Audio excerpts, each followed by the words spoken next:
Hello friends, good morning and welcome back to our YouTube channel. स्वागत है आप सभी का आपके अपने यूट्यूब चैनल पे दोस्तों। और देखिए फिजियोलॉजी एंड एनाटॉमी पार्ट 2 यानी कि मस्कुलर सिस्टम पार्ट 2 लेके एक बार फिर हम आ गए हैं आपके लिए। तो देखिए मोस्ट इंपॉर्टेंट क्वेश्चंस की सीरीज को हमने इस वीडियो में शामिल किया है। तो let's start with question number 1। पिछली जांघ की मांसपेशियां क्या कहलाती हैं? एंड करेक्ट आंसर आप सभी ने गैस ही कर लिया होगा, हैमस्ट्रिंग्स मसल। जी हाँ दोस्तों, हैमस्ट्रिंग मसल्स जांघ के पीछे श्रोणी से निचले पैर तक पाई जाती हैं। और हैमस्ट्रिंग मांसपेशियां एक्चुअली 3 टाइप्स की होती हैं जो यहाँ पे दी हुई हैं। और आपको पता होना चाहिए कि जो हैमस्ट्रिंग मसल्स होती हैं वो घुटने के फ्लेक्शन में और हिप के एक्सटेंशन में हेल्प करती हैं, यानी घुटने को मोड़ने में और हिप के विस्तार में मदद करती हैं। तो ये भी आपको पता होना चाहिए। नेक्स्ट क्वेश्चन, तकनीकी शब्दों में मांसपेशी खिंचाव किसे कहते हैं? तो किसे कहते हैं? तनाव, यानी कि मसल इंजरीज को या टेंडन इंजरीज को मांसपेशी खिंचाव को तनाव यानी स्ट्रेन के रूप में जाना जाता है। ओके फ्रेंड्स, जब किसी भी कारणवश मांसपेशियां खिंच जाती हैं तो उसे मांसपेशियों का खिंचाव या स्ट्रेन कहते हैं। और जब लिगामेंट्स में इंजरी हो जाती है किसी भी कारण से तो उसे स्प्रेन कहते हैं। ये भी साथ ही साथ आपको पता होना चाहिए।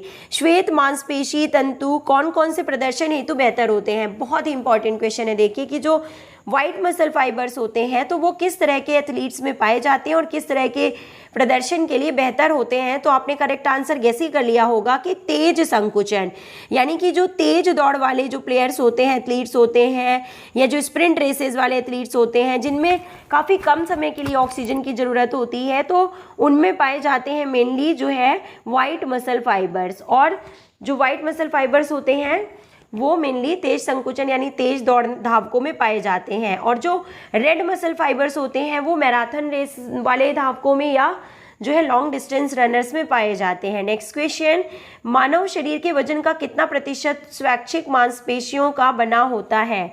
तो गेस कीजिए आप, करेक्ट आंसर यहाँ पे क्या है? Option number A is correct here. 40% जो है तो वो स्वैच्छिक मांसपेशियों का बना होता है मानव के शरीर में।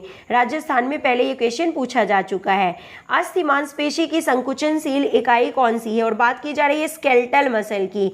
और आप सिंपली आप कह सकते हैं कि what is the unit of contractile muscle, यानी संकुचनशील इकाई क्या होती है मसल की? तो करेक्ट आंसर जो है वो यहाँ पे ऑप्शन नंबर डी है, मायोफाइब्रिल इस करेक्ट आंसर। मायोफाइब्रिल अस्थि मांसपेशी संकुचन की इकाई होती है। और इसके बारे में H.E. हग्सले के द्वारा 1965 में बताया गया था। और H.E. हग्सले के द्वारा ही स्लाइडिंग फिलामेंट थ्योरी भी प्रतिपादित की गई थी मसल कॉन्ट्रैक्शन की, आपको पता है। काफ मसल्स का वैज्ञानिक नाम क्या होता है? तो गैस्ट्रोक्नोमियस। आप सभी को पता है दोस्तों कि काफ मसल जो होती है उसे गैस्ट्रोक्नोमियस के नाम से जाना जाता है। पीठ के पीछे की पेशी जो होती है उसे ट्रेपेजियस नाम से, छाती की पेशी को पेक्टोरलिस मेजर के नाम से जाना जाता है और ऊपरी बाजू की पेशी को बाइसेप्स के नाम से जाना जाता है। ये कुछ इंपॉर्टेंट मसल्स के अदर नेम यहाँ पे दिए हुए हैं। वह पेशी जो सिर को घुमाती है वो निम्न में से कौन सी है? तो देखिए स्टर्नोक्लेडोमास्टाइड, स्प्लेनियस कैपिटस और लॉन्गिसिमस कैपिटस जो है उपयुक्त सभी जो पेशियां हैं वो सिर को घुमाने में अपना रोल प्ले करती हैं। तो fourth option is correct here. व्यायाम के दौरान मांसपेशियों के सिकुड़न को किसके उपभोग द्वारा रोका जा सकता है? तो सीधे सीधे क्वेश्चन में पूछा जा रहा है कि हम अपने न्यूट्रिशन में लें या प्रॉपर एक्सरसाइज करें, या ऐसा स्पेशली ऐसा पूछा जा रहा है कि क्या है निम्न में से कौन सा ऑप्शन है जो मसल के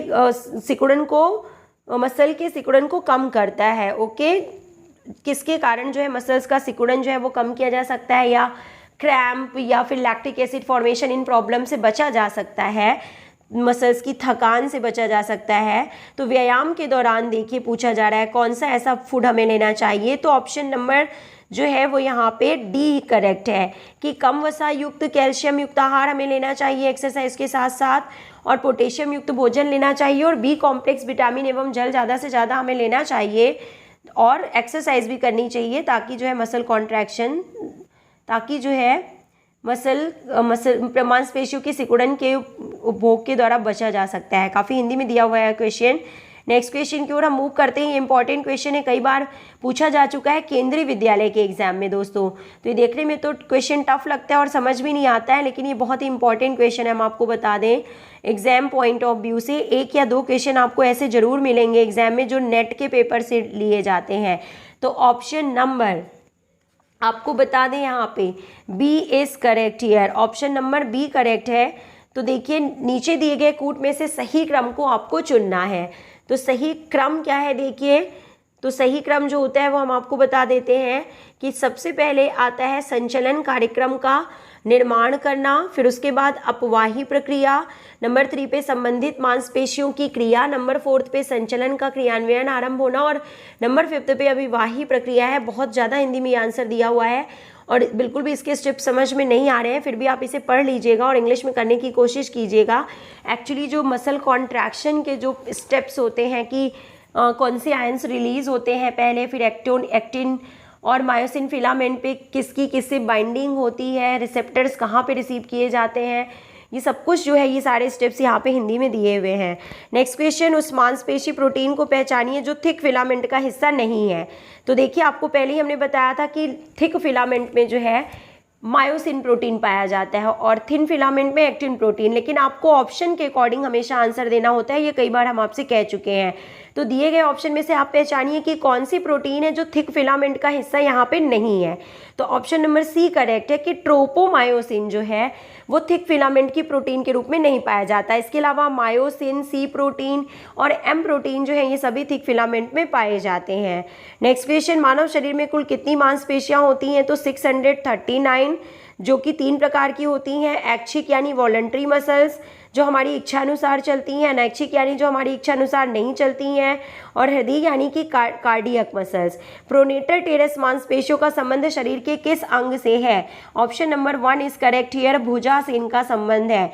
स्लाइडिंग फिलामेंट थ्योरी की अवस्थाओं में से कौन सी एक फेज नहीं होती है देखिए, एंड ऑप्शन नंबर आपको बता दें यहाँ पे ए इज करेक्ट हियर कि फैलाव जो है वो स्लाइडिंग फिलामेंट थ्योरी का एक हिस्सा नहीं है, जो कि हक्सले के द्वारा प्रतिपादित किया गया था कॉन्ट्रैक्शन थ्योरी ऑफ मसल्स को। मानव शरीर में कुल कितनी मांसपेशियां होती हैं? तो 639।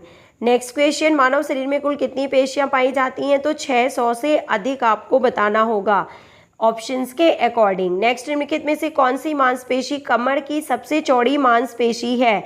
और बात की जा रही है कमर की सबसे चौड़ी मांसपेशी की, तो option number B is correct here, latissimus dorsi शरीर की सबसे चौड़ी मांसपेशी के रूप में जानी जाती है, पीठ की मांसपेशी जिसे बोलते हैं।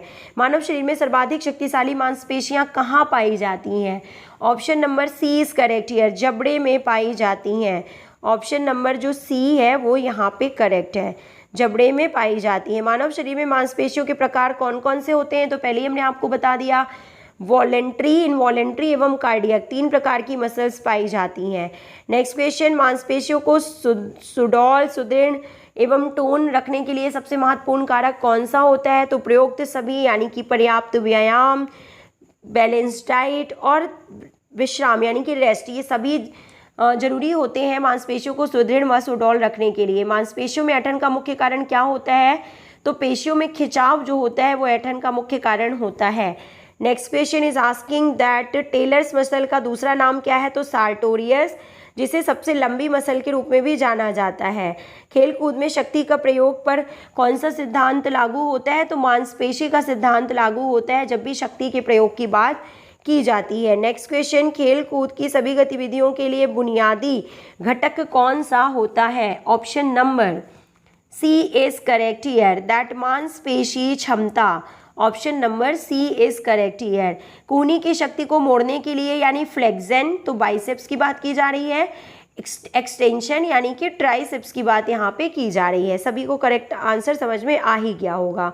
मांसपेशियों में किस तत्व के पर्याप्त होने से खिलाड़ी देर तक नहीं थकते? तो देखिए ग्लाइकोजन जो होता है अगर वो पर्याप्त मात्रा में मिलता है हमें भोजन से या हमारी मसल्स में स्टोर रहता है, जो फूड होता है वो एक्स्ट्रा फूड एनिमल सेल्स में एंड ह्यूमन सेल्स में ग्लाइकोजन के रूप में स्टोर हो जाता है।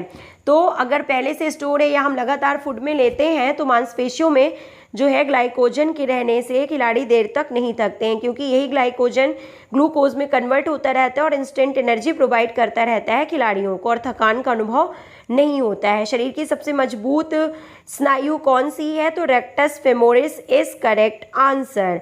पहले हमने आपको प्रीवियस वीडियो में बता दिया है कि रेक्टस फेमोरिस, वास्टस लेटरेलिस, वास्टस मीडियलिस और वास्टस इंटरमेलियस मिलकर जो है क्वाड्रिसेप्स फेमोरिस का निर्माण करती हैं, और जो कि जांघ की सबसे बड़ी और सबसे शक्तिशाली मांसपेशी होती है, और किक लगाने में ये मांसपेशी जो है सहायक होती है। हमारे शरीर को वसा तथा टिश्यू यानी कि फैट एंड लीन टिश्यू के कंपोजिशन को किस नाम से जाना जाता है? तो इसे बॉडी कंपोजिशन के नाम से जाना जाता है। DSSB का पेट क्वेश्चन है। एक क्वेश्चन ये जो है DSSB में पूछा जाता है जरूर। अनैच्छिक पेशी का दूसरा नाम क्या होता है? तो अरेखित पेशियाँ, क्योंकि अनैच्छिक पेशियाँ जो होती हैं उनमें एक्टिन एंड मायोसिन यानी कि थिक एंड थिन फिलामेंट नहीं पाए जाते हैं, इसलिए ये अरेखित पेशियों के रूप में भी जानी जाती हैं। इन्हें इनवॉलेंट्री मसल्स भी कहते हैं। अनस्केलेटल मसल, अनस्ट्रिप्ड मसल्स या जो है रेखित पेशी के रूप में इन्हें जाना जाता है। नेक्स्ट क्वेश्चन कि हृदय की मांसपेशियां किस प्रकार की होती हैं? तो अनैच्छिक प्रकार की, क्योंकि हृदय की जो मांसपेशियां होती हैं वो हमारी इच्छा अनुसार मूव नहीं करती हैं। तो देखिए फ्रेंड्स, वीडियो ज़्यादा बड़ा ना हो इसलिए हम एक और क्वेश्चन आपको यहाँ पे बता रहे हैं, जो कि आज का हमारा होमवर्क क्वेश्चन है। काफ़ी अच्छा क्वेश्चन है। देखिए कि पेशी विज्ञान का जनक किसे कहते हैं? तो इस क्वेश्चन का आंसर आपको हमें कमेंट बॉक्स में लिख के बताना है दोस्तों। और आज से हम एक नया स्टेप ले रहे हैं, नया स्टेप शुरू कर रहे हैं। देखिए कि जो भी होमवर्क क्वेश्चन हुआ करेगा उसका आंसर हम पिन कर दिया करेंगे वीडियो में। तो आप होमवर्क क्वेश्चन का आंसर जो है हमारे कमेंट बॉक्स में पढ़ना बिल्कुल ना भूलें। साथ ही साथ अपने व्यूज़ हमें कमेंट बॉक्स में लिख के ज़रूर बताया करें दोस्तों, ताकि हमें मोटिवेशन मिले और हम आगे इसी तरह के वीडियोज़ आपके लिए लेके आते रहें।